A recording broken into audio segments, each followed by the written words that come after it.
Heyo, my Planet Coaster friends, Johnny5 Alive here, and welcome back to another episode of Coaster Spotlight. Today we have 3 more amazing, spooky Halloween-themed coaster creations to look at here today, so stay tuned and let's check them out.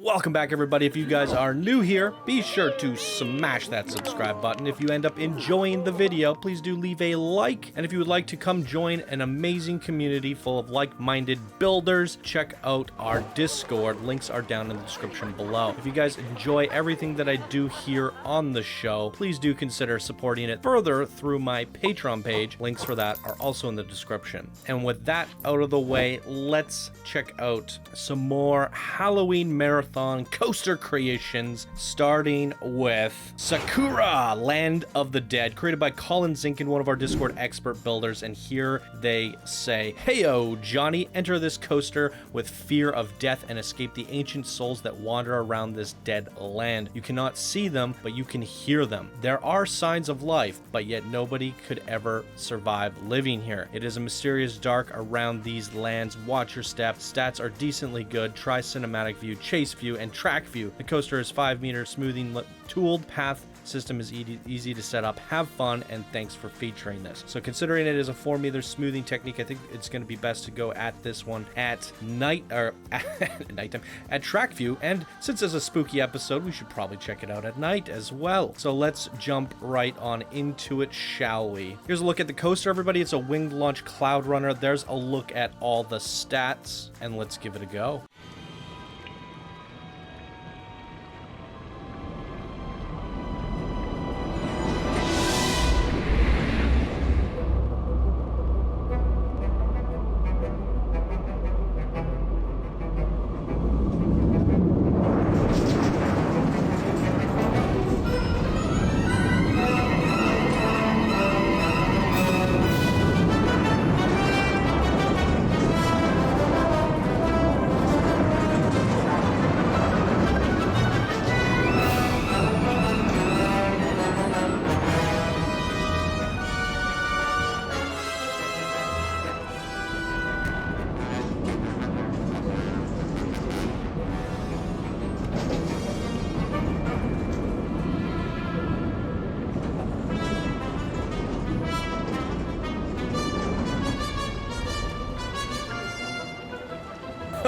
I completely derped out. I completely derped out because it's a winged coaster, and I thought, my immediate thought was, oh, we gotta check out the wing. So we checked out the wing. Let's also check out the track view, because he did say 4 meter smoothing method, and that's gonna be obviously the smoothest experience possible. So let's do that.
All right, very nice.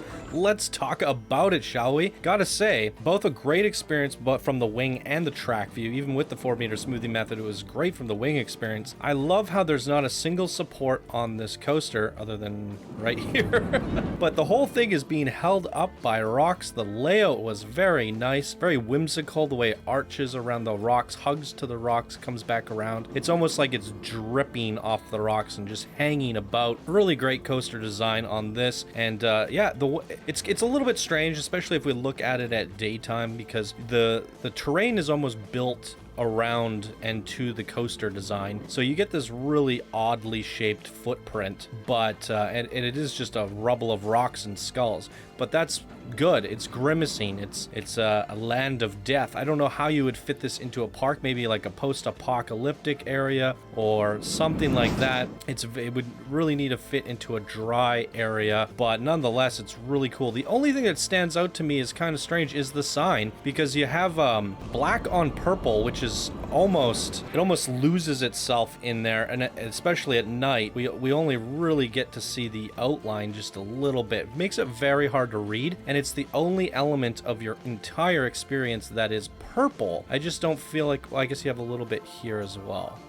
So yeah, I mean, it feels a little bit off-putting here. Purple's a very mystical color by nature, and I don't feel like that fits here at all. I wouldn't have used the purple here or here, and I would have kept on with that, either the fiery theme or that yellow kind of that you got going there. It's very dry and dead, so I would have pushed that a little bit further. Had maybe even just a pile of skulls with this Sakura sign sitting on top, and just make the Sakura either lined with bones instead of purple, or just a white font. I think that's probably how I would have done it. Just my opinions. What did you guys think down in the comments below? Love reading your comments, and I'm sure Colin Zink would love to read your thoughts as well, so leave them down in the comments below. And with that aside, let's check out the next creation of the day. Enchantress, created by I Want to Kashoot Myself, one of our Discord new builders, and here they say, on what you thought was going to be a nice family camping trip has now spiraled into chaos, and unknown spirit that lurks the campgrounds has finally shown her face. After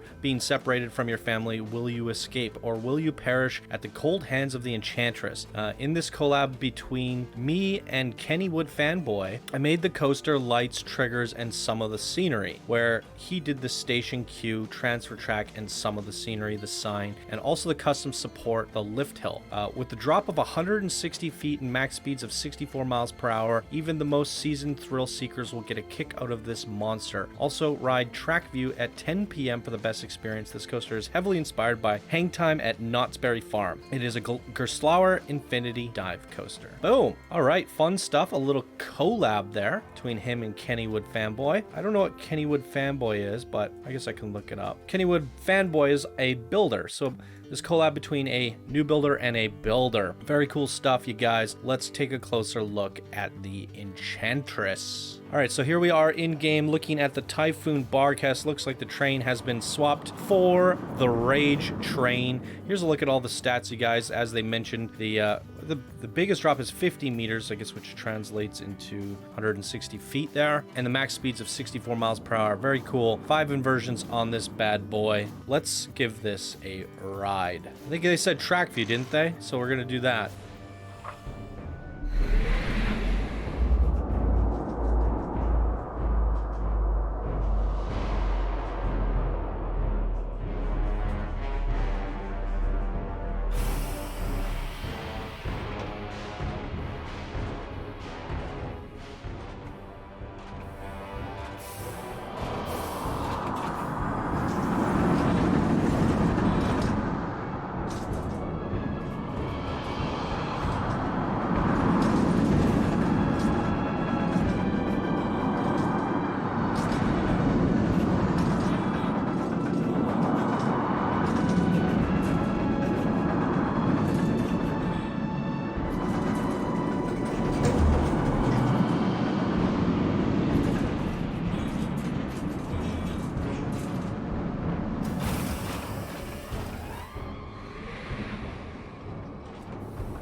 There it is, a very fun coaster layout. Interesting to decide to just boost it straight up, especially because the Barcast is one of the very few coasters that can actually lift straight up, which and it almost replicates the same thing here, and it can go up very, very, very fast. So interesting that you decided to use the launch straight up, but I quite like it. Coaster layout was very smooth and very fun. I think the only thing for me that's missing here is a little touch more theming. What's your part count? I mean, you said you were on a camping trip. There's 1,300 pieces here, but considering we're on a camping trip, it would have been nice to see some sort of campgrounds integrated, maybe a fire pit with some people sitting around it. In terms of a woodsy feel, it's you know, it's a little bit strange. You got the plants, the flower plants everywhere. It would have been good to see some rock trails and just a little bit of variety in there just to mix it up. The sign is really cool, supported here between the lift. And in terms of the Enchantress, what is the Enchantress? I mean, in my opinion, Enchantresses are typically good, but maybe that's just with my experience. But generally an Enchantress, I mean, they could use their powers as bad, I suppose, but I thought they were I don't know, it just seems a little bit weird to see an Enchantress in the woods, but it's an interesting concept. Maybe that's just me. I normally think like a witch or something a little bit more grimacing. An Enchantress, I think someone that's going to enchant you, which I guess could be used in menacing ways. But yeah, it's it's interesting. But besides the sign, we don't really see anything of the Enchantress. Maybe she could have had her own little place in the woods that's been very enchanting and like luring you in. And then there's some crazy stuff going in there, like she's got a cauldron and she's mixing up some spells, and maybe you have like some anarchy symbol or something going on there. She's doing witchcraft in the woods, and it's covered in candles and flames. Just a little something spooky to add to the theming of the Enchantress is what I would have gone for, and dress up that woodsy feel a little bit more. Just my thoughts there, you guys. You had plenty of pieces left over to work with, so always try to push that where you can. And I would have definitely got rid of the flowers, unless there were the flowers around the Enchantress's place. Like I said, make it inviting, but then she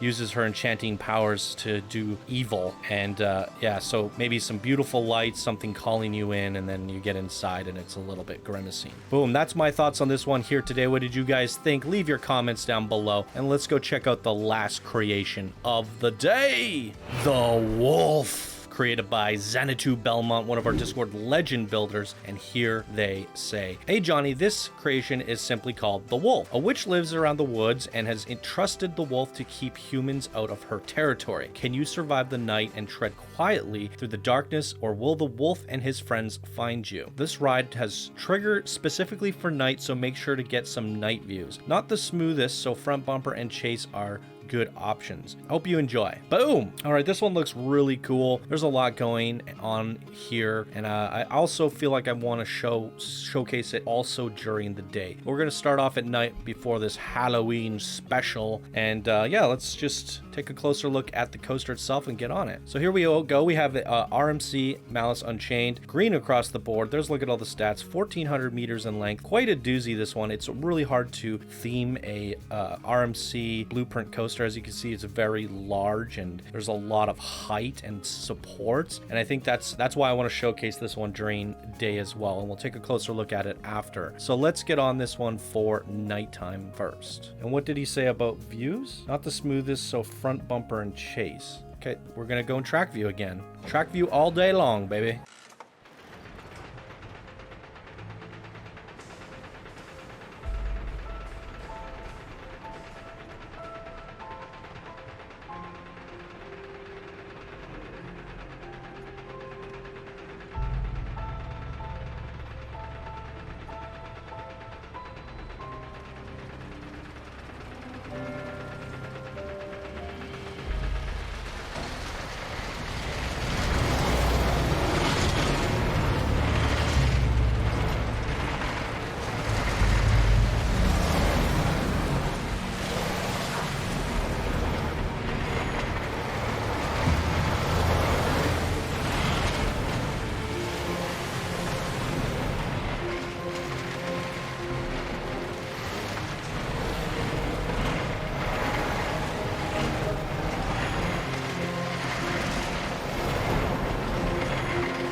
Well, in track view, that turned out to be a very smooth ride and quite an amazing layout as well. Let's flip it to daytime here so you guys can appreciate some of these details. Actually, I want to see the airtime count on this too. 15 airtime counts at 8 seconds. I knew something was going on there. There's a lot of up and downs. I mean, that is stunning.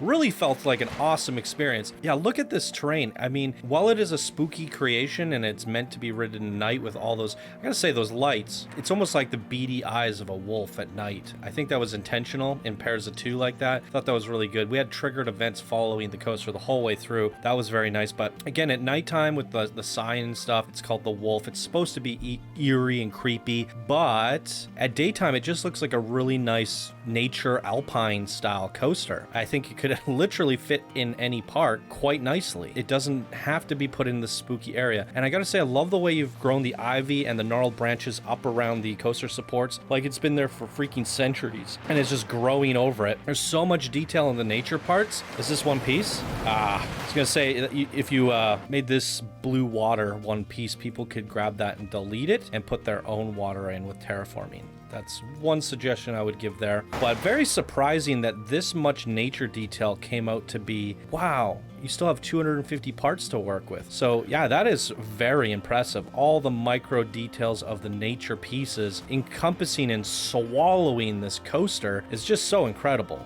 Really is. Again, I love the track design on this. The only thing I could ask for is if you could time it a little bit better, because I did notice that this one's sitting at the top. There needs to be a block section somewhere, but I could see that being very tricky to fit in. But this one is sitting up here for the entire duration of that coaster riding around, which is quite a long wait for the guests up top. And if it was timed properly where you actually had them riding simultaneously, the length to get from here back around and here lines up quite well, that you might actually have moments where this coaster goes by and this one passes by, and you would get some pretty cool crisscross sections. And like, wolves are very fast, they come out of nowhere, and while you're riding the coaster, having that experience of seeing another coaster come flying by you could be quite incredible. So that, in terms of track layout, that's the only thing that I wish was a little bit different, that you had 3 coasters running on this simultaneously, but in order to do that, you'd have to plan the block sections. But as you saw, this coaster got to about here when this hit the top of the lift, so it is quite a duration before this one is allowed to leave again.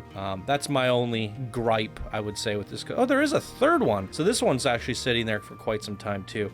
So yeah, if there's a way you could work that out, that would have been just flawless. But very nice overall. Let's give it one more go during the daytime, shall we? I think for this one, we will ride at the back of the coaster, right at the very back here, and we'll do the overhead look.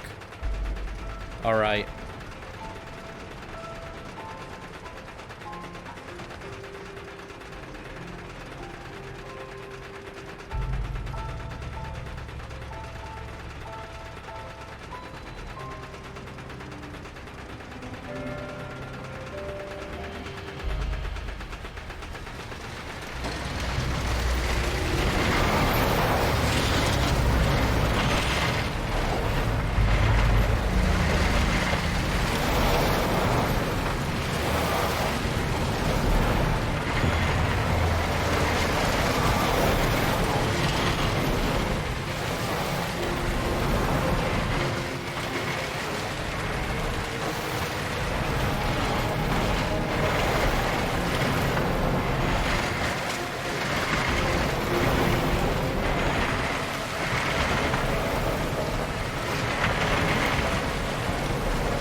Holy freaky Toledos, what a difference that track view made. That spiraling drop was so rough and terrifying. Especially because you're literally upside down as you're at your peak tilt. That is quite terrifying. My goodness. And it's very jittery, wasn't it? Wow. What a difference the track view made there. Still love the layout personally. I don't know why is that happening. Did you use the 4-meter smoothing method as well? Because that's usually what causes the jitters. Because looking at the actual track, you've banked it and smoothed it and transitioned it very nicely. It's not a rough layout by any means. I mean, that first drop is absolutely extreme. It's like... I still like it though. All right, there it is, everybody. Links to download all 3 of these creations are down in the description below. Leave your comments for the creators. What did you guys think of their creations here today in tonight's spooky episode? And that's gonna do it for me here today, ladies and gentlemen. If you guys enjoyed, please be sure to smash that like button. If you're new to the channel, subscribe for more daily Planet Coaster videos. And if you'd like to support the show and enjoy everything that I do here, please do consider supporting it further through my Patreon program. Links are down in the description below. All right, everyone, thank you guys so much for watching. I hope you all have a wonderful day, and I will see you in the next video. Bye now.